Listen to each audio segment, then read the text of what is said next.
Ladies and gentlemen, thank you for joining Measuring the Value of Data Sharing Retail Analytics with SPS Commerce. As a reminder, if you have any questions throughout the conversation, to please submit them using the Q&A button at the bottom of your screen. Here's your host, Ken Fenyo, President, Research and Advisory at Coresight. Thank you, Drew. And thank you all of us for joining today's conversation. This August, Coresight, in conjunction with SPS Commerce, published a report called Measuring the Value of Data Sharing in Retail Analytics. In the report, we examine the current state of retail sales and inventory data sharing between retailers and vendors, including the evolution of point-of-sale data sharing, the benefits of sharing data, and leading analytics practices.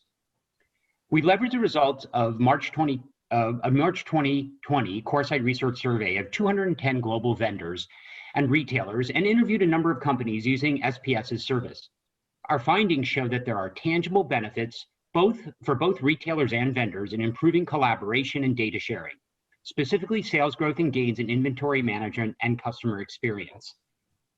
With that, I'm honored to introduce John Myers and Catherine Black here with me today to deep dive into the findings of the report.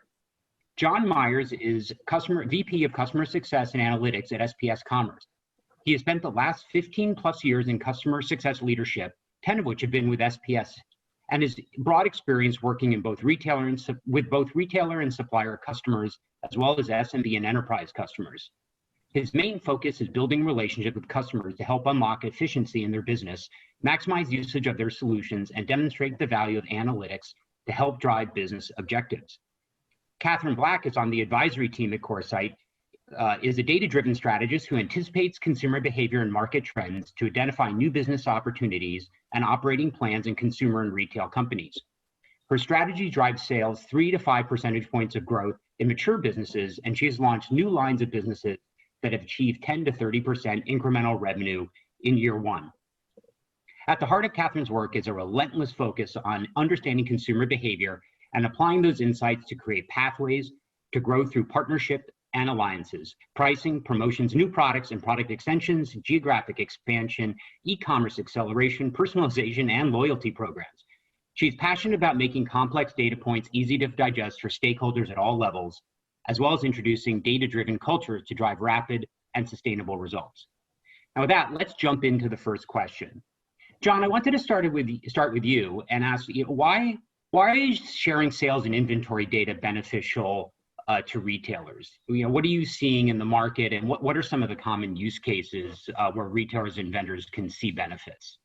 Sure. Well, thanks, Ken, for having me on the webinar first and foremost. And I think to really dive into that question, we first need to think about the state of retail today and what retailers are faced with. When you think about merchants and buyers, they're under extreme pressure and taking on more and more responsibility.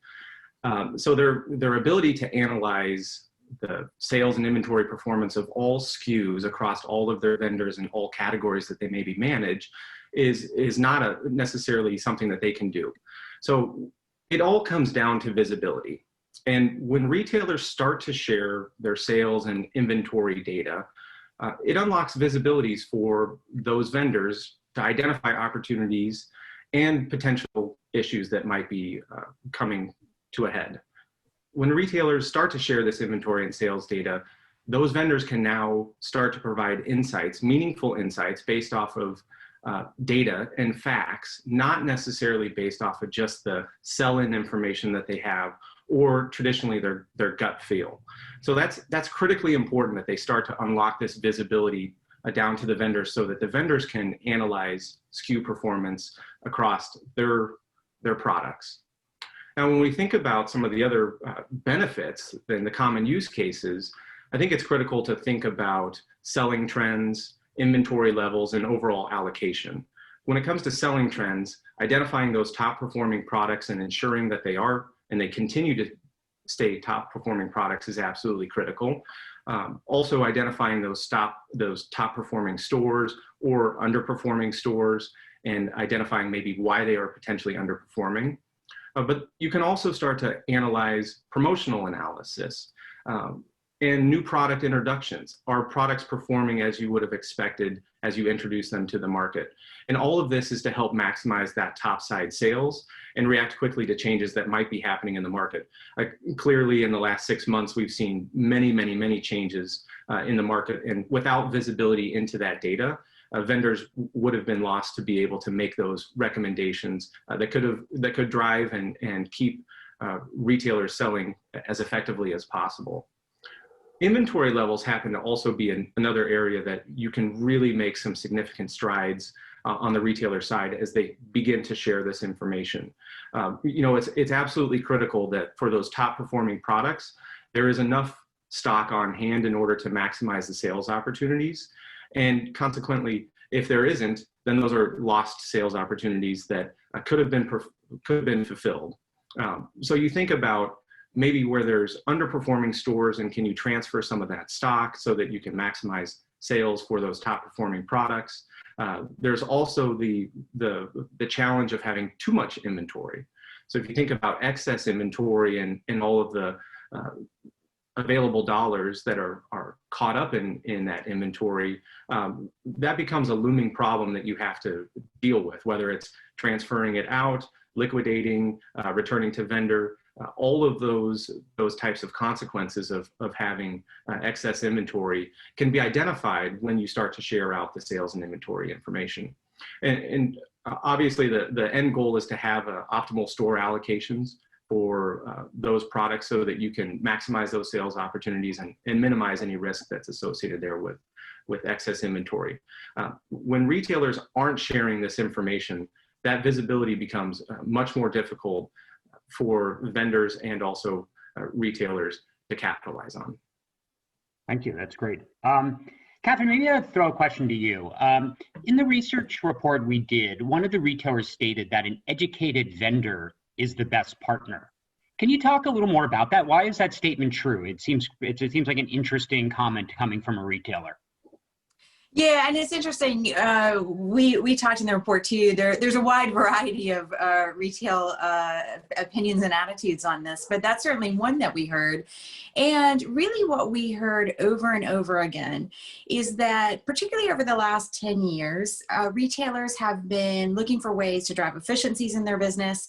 And one of the ways that they've done that, the most sophisticated ones have done that, is almost by crowdsourcing some of their insights with their suppliers, their vendors.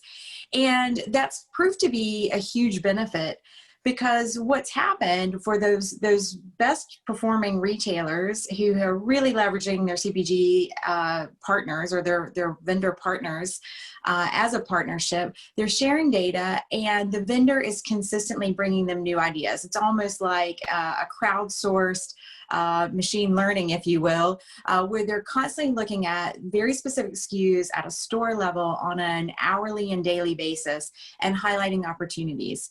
And the types of opportunities that we heard over and over were everything, as John just highlighted, everything from out of stock positions that needed to be corrected to underperforming SKUs where an action needed to be taken, or perhaps something that was underperforming in a particular location that was unexpected, not just for that retailer, but also relative to other ways that that particular vendor sells. So they're really highlighting tremendous opportunity and becoming a much more strategic part of the retailer's business when they have the level and the granularity of data to do that. That's fantastic, thank you. Mm-hmm. John, maybe as a follow-up to that, what can a retailer expect from vendors when they share data? And maybe also sort of along with that, a little bit of a question around what are vendors able to see that a retailer really can't do on their own or see on their own? Sure, I think that's a really important thing, that when retailers do start to share this data, they can partner with that vendor to set expectations as to what kinds of insights they expect that the vendor will bring to them. And that's based off of the data that they're sharing between each other. So, I think that can set the dialogue and set the tone for how you can have a productive buyer meeting, how you can have productive line reviews when you're thinking about analyzing performance over time. So I think that there's the opportunity for the retailer and the vendor to align very closely on what that optimal conversation looks like. But that's something that if you're not sharing data, then you're really spending time focusing on whatever it is that the vendor's agenda maybe is, or potentially having differences in the data that you're using. And then so you spend more time thinking about the data than actually the actions that could be taken. So I think that's really critical when you start sharing data, that you can start to level set on what the expectations are of how the data is used and the insights that the vendor should be bringing back to the buyer. But I think in addition to that, some of the ways that the vendors can really start to unlock value for the retailers is to provide that information that the retailer might not have. So a vendor is going to have insights to how their products are performing across all channels and across all of their retailer partners. And they can identify opportunities of gaps in product. So maybe there's some products that a retailer doesn't carry that is a high performing product for that vendor, that the vendor could suggest that the retailer start to carry and come with an actionable plan on how to fund that. You know, I don't think retailers want to take on more and more product without figuring out how to offload some of those other poor performing products. So that kind of information and insight that's gained from analyzing all of their channels and all of their retailer partners' data allows them to bring insights that a retailer would not have if they're only looking at their own data. That makes sense. Catherine, maybe come back to you in the report. In the report, we talked about 3 archetypes that retailers you see are following when they're thinking about sharing data. Can you talk a little bit more about them, and how should retailers think about this decision of what to share and you know, who they should share it with? Yeah, absolutely. So as you say, we had 3 archetypes, and it roughly followed the shape of a bell curve when we chatted to folks. You had a fairly small portion, maybe about 25% of retailers fell in the bucket of being somewhat limited in their sharing. And on the other end of the spectrum, you had about the same amount who were pretty advanced in their sharing. And then, of course, you have a lot of folks in the middle. And the big distinguishing factors of those 3 archetypes were the amount of or the proportion of their vendor community that they shared with. The most advanced sharers, if you will, share with virtually everyone, certainly at least 75% of their vendor base. And in many cases, almost 100%. And on the opposite end of the spectrum, you had folks who only would share maybe with their top 10 vendors. And then, of course, you've got a lot of folks in the middle. The second thing was the level of granularity shared.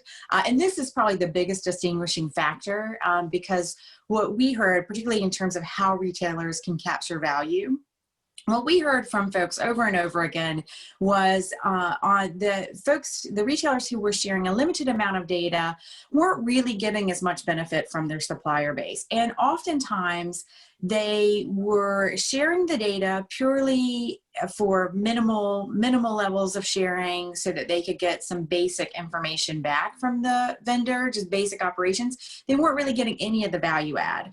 We didn't hear case studies like we did on the opposite end of the spectrum where folks were identifying new opportunities for the retailer or consistently weekly checking in with out of stocks and changes in positions. We absolutely heard that on the other end of the more advanced end of the spectrum, and certainly in the middle as well.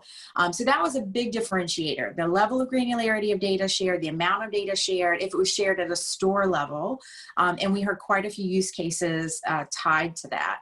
And honestly, if you break it down from what we heard, our interpretation of kind of why people share and don't share, certainly it's a bit of kind of attitude and culture was a really big driver around that. Folks who were sharing the most tended to have an attitude of, wow, the more we share, the better our business is, and very collaborative.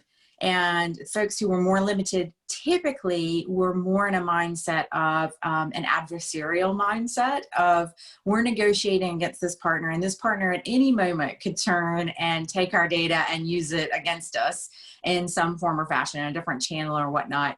That tended to be the real rub of things.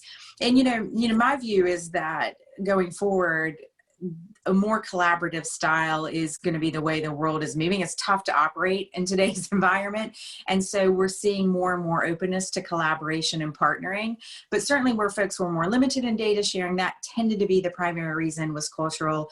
Some other reasons that popped up, maybe they had their own internal system. It was difficult to manage. They were finding it cumbersome to share data and keep it maintained and keep it accurate with what their buyers were using. Or they perceived it as something for a larger, more sophisticated retailer. Although we spoke to some very small retailers, and there were some big benefits there too. So that was sort of the mix of the three archetypes and why people fell into some of those buckets.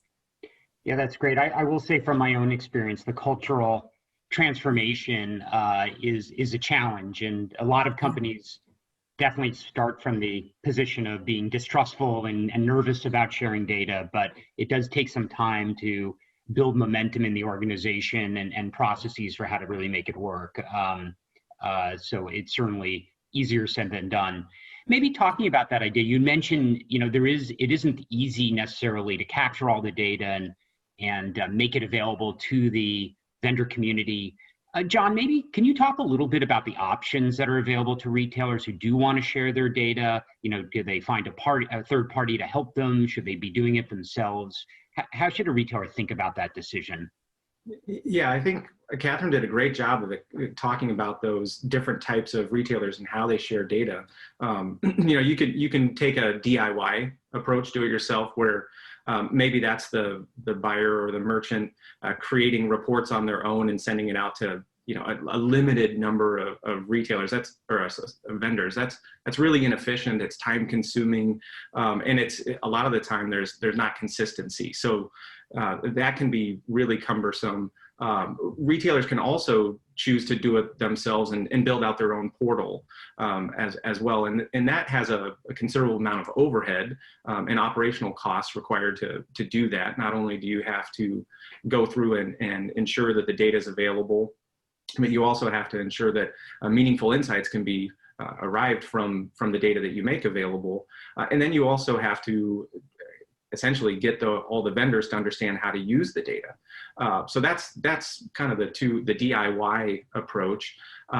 Some can share in that limited set, but then vendors maybe don't get the value that they expect to get out of having a robust set of data. Or you can partner with a third party like SPS Commerce, where we take all that operational burden off of the retailer and educate the vendors on how to use the data, create incredible visualizations for suppliers to understand exactly how things are trending, year over year, season to date, month to date. And you can really partner with the retailer to understand where their business is at and how they want the vendors to look at that business so that they can bring meaningful insights back to their buyers. But those are generally the options. Okay, go ahead, Catherine. Sorry to cut you out there. But one of the interesting things that we heard was from a retailer that maintained their own internal system, and then they brought on an external vendor, and we were sort of like, oh, how did that go? That's always a little bit of a hiccup when you switch systems and whatnot, or layer in a new system. And the interesting thing was they said their vendors were thrilled by it because they're used to working with an external vendor with so many other retailers. And so having a platform like SPS that is used widely in the industry and is understood by vendors was a massive benefit to them, because suddenly that vendor can get up to speed very quickly, but also can look across their business, across a number of retail partners and geographies, and start to understand what's going on for their product and their brand. And that helped them bring more insights without, of course, sharing any data, but bring more insights to all of their retail partners. So it was really looked upon as a huge advantage, not only by the supplier, but also the retailer, because they started to get many more insights unlocked because the supplier was able to dig deeper and also take a more global and comparative view. That makes sense. Hey, before we turn over to Q&A, Catherine, maybe one last question for you. What's the difference between big and small vendors in how they use data, and maybe what retailers can expect from them? And maybe a little along with that, how can retailers make sure the small vendors are participating as well? Yeah, okay, so this was that's an interesting question. And one of the things that really surprised me in this research, because I expected that we would hear, really big differences in terms of the quality of insights and whatnot that were provided by small and large suppliers, and also the quality of what they were able to provide back to the smaller retailers. And interestingly, it was quite the opposite. The smaller retailers were getting major benefits because they didn't necessarily have someone internally that could mine that data, and particularly sophisticated departments there. So they were able to pull on insights from some of the biggest players. And interestingly, from the supplier perspective as well, they were also able to provide insights back into all of the retail partners. So, large retailers getting big insights from smaller suppliers, and vice versa. Smaller retailers getting a lot of insights from all their supplier base. So really an interesting and massive advantage for those folks. The other thing that we heard, and oftentimes in some ways easier for them to collaborate and act on the data as well. We heard that also. In terms of utilizing it, I do think for those smaller vendors, we didn't hear of many people trying to build their own. That was a big difference. It was the larger retailers who would sometimes had a legacy system, or were using a platform that they had built themselves.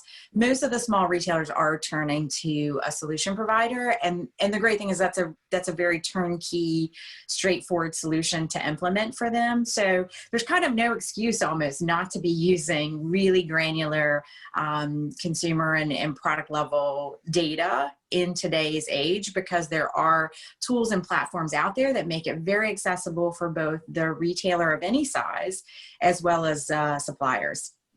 That's great. Well, I really appreciate your guys' thoughts on this. Let's actually, we're getting a lot of questions in, maybe turn to some of them. There's a few that came in from, actually a couple of the questions are around this idea of, if I'm a customer first or a customer centric business, or I want to be, and now I start sharing data, how do I avoid becoming vendor centric? How do I wind up undermining what I really want to achieve? And I know, John, if you want to take a first crack at that, and Catherine, it'd be great to get your thoughts too. Sure. Well, I think ultimately when you start sharing data with the vendors, the customer actually benefits the most. There's product that's available for them. It's the products that they want the most that are available on the shelves. So really, you do see an increase in the customer experience as a result of the benefits that come as a result of sharing this data. So I think that's, at the end of the day, vendors and retailers have one goal, and that's to have satisfied customers. And that really comes out when you start to share this data, and that available inventory is there, the right inventory is there, the right products are there, promotions are run on specific products that there's demand for. So I think there's a lot of benefit that the actual customer reaps from the fact that the retailer and the vendor are starting to collaborate and share data with each other. Yeah, I would just maybe add to that. My number one thing, and also my number one predictor of success in being customer centric, is your culture. If you get the culture right and sort of wrap the vendor sharing around that, you'll continue to be customer centric. But where I've seen folks go really wrong, even with phenomenal data and tools and access and programs, is their culture really isn't centered on the customer. Their metrics maybe aren't aligned to consumer driven metrics. Maybe they're managing only for margin rate versus customer satisfaction or visits or things that are more indicative of customers buying into the brand or the store. And that's where I've seen things go really wrong and potentially shift away from customer centric. So if your culture's in order, I wouldn't worry too much about it. That's great. I'm just looking at some of the questions. What about monetizing data? So I know we've talked about setting up these programs and sharing the data. So should it be free? Should there be a way that the costs are shared? Should the retailer look at it as a way to make money? Catherine, I know you've had experience in this part of the business. Great to get your thoughts, and John, you as well. Yeah, I guess my answer on that would be it depends. It depends a little bit. Certainly in certain categories and subsectors, data monetization is very common, and there are a few different models to that, and it can make sense. I've also seen monetization programs tried in other categories where there's lower purchase frequency, there's not as much brand dollars around. The supplier base isn't used to paying for things like that, and it doesn't really take off, to be candid. So I think it's a little bit of it depends on the nature of the business. Certainly in this case, I think you can absolutely expect that when a supplier is gaining access to new data and tools and whatnot, certainly at least paying for that cost or sharing in that cost is very common. I haven't seen many instances where someone's just given data and tools and analytics and there's absolutely no cost to it. But in those cases, so that sort of cost sharing model, very common, works across all categories, pretty much table stakes expected. Monetization beyond that, I think it depends on the category and it depends on the quality of the platform sort of beyond the basics, and oftentimes involves things like media and other assets beyond just the data itself. Great. I know, John, what are you seeing with your clients? You work with a number of retail clients and brands as well. What do you see as the standard models? Yeah, I would tend to agree with what Catherine mentioned. You know, there's investments that are made on both sides, and generally that comes at cost of some sort. But when you think about the cost relative to what the benefits are, and also the amount of product that maybe is managed through data analytics, I think it then just becomes a tool that's used to be able to grow the top line sales or minimize the impact on kind of on that return to vendor or potentially lost sales as well. So while there might be a cost, it does definitely equal itself out in terms of the cost to the benefit that the actual supplier or retailer gets. But definitely when there's costs involved, it means that it's a shared responsibility across the retailer and the supplier, and that a lot of the time can lead to more meaningful conversations because both parties are invested in the long-term benefits of sharing data. That makes sense. Taking a question here, we have time for a few more, but we talked a lot about the retailer and the vendor community. An interesting question here: what are your thoughts on the data sharing opportunities with additional external partners? You know, digital platforms, retail property owners. Are these platforms going to extend beyond, beyond the vendor community, or where do you see that going? Yeah, I can maybe start, and then Johnny. I mean, we were actually chatting about this last week, John. In preparation for today's call, I was sort of asking how much of that was happening today. And I think the answer today is not as much, but my view at least is that will change going forward. Ken, we just did a big study on the future of retail. And what we're seeing in that is a much more collaborative environment. Whereas 10 or 15 years ago, data sharing wasn't really all that common at all. It was a really new phenomena and a sort of bigger, more innovative deal. What we heard in this study is, for the most part, most retailers, in fact, are sharing a good bit of their data. They've come a long way. They're much more collaborative in that space. And my view of where things are going in the future is even more collaboration. So particularly in the apparel sector, more data sharing with property owners, more collaboration within physical locations. I almost view the shopping center as the halo driver of the future. Your next door retail neighbor is in some ways could be your best traffic driver.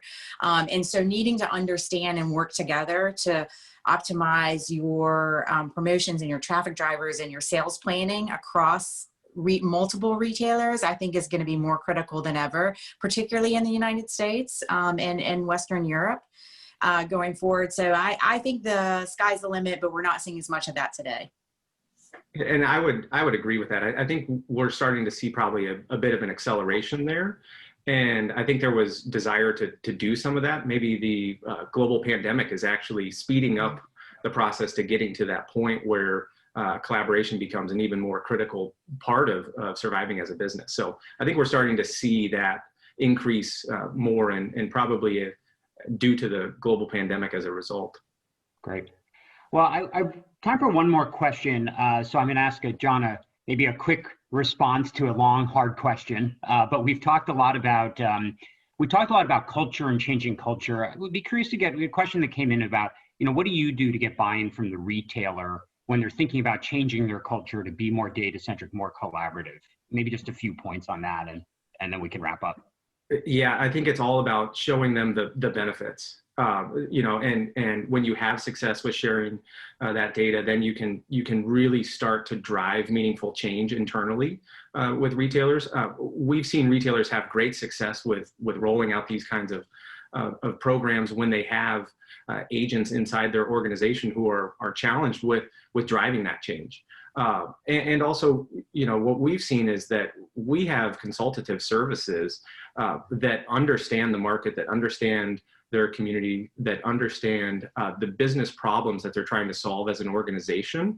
And if you're rallying around those business problems and you're providing solutions on how to solve that, again, that will drive the culture of using data and also embracing the change that goes along with sharing data. Well, great.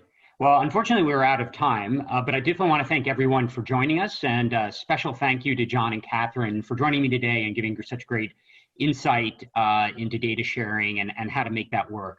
I did want to say that if you have the time, you should definitely join Deborah Weinswig, who on September 29th at 8:45 a.m. is going to be Pacific, is going to be speaking with the California Grocers Strategic Conference for the Grocery Supply Chain, Mapping a Path to the Next Normal. So definitely an event you won't want to miss. And thanks very much. Hope everyone has a great day.